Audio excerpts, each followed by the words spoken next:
what are your plans for the role of activity coordinator at Elmhurst? Well, I think really it's about engaging with people and making it as diverse and engaging and really as much fun as we can make it.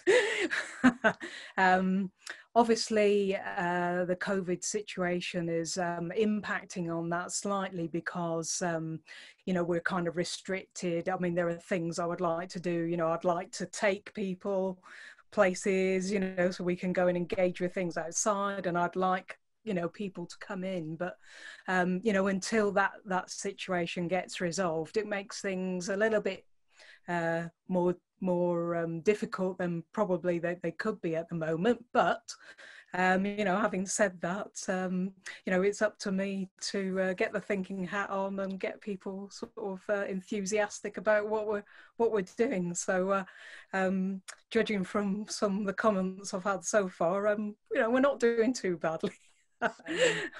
We have Get Into Poetry. I do a regular Get Into Poetry session every Thursday morning, and I was a bit nervous about doing this, to be honest. I've never sort of worked in this role before, and I wasn't sure what kind of reception this is going to get, but it is absolutely, I think, a lot of people's highlight of the week.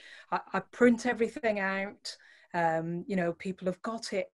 And the first week I asked, I just said, would anybody be happy to sort of read this poem out, which was called Celebratory Confetti by a gentleman called Stuart Hall, who actually is living with dementia in another place in a different part of the UK.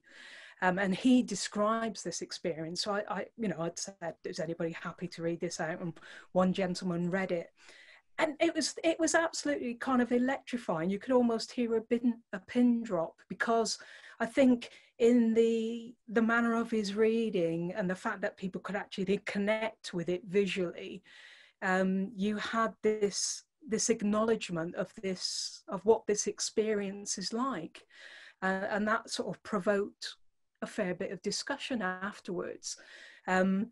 Which was quite a revelation for me in terms of, we don't need to shy away from addressing what the experience is, what the emotional weight of that is.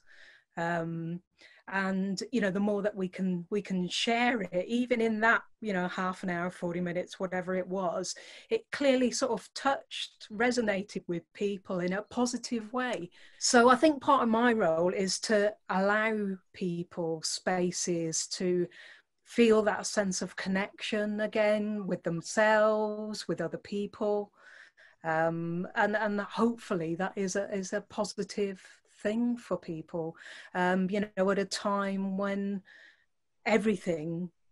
you may feel that you have very little control over your life for what reason. I mean, I can go home at the end of the day through the door, and I leave Elmhurst, but for the people who are living there, that is their home. And we have to make that as hospitable, as welcoming, supportive and engaging as we can.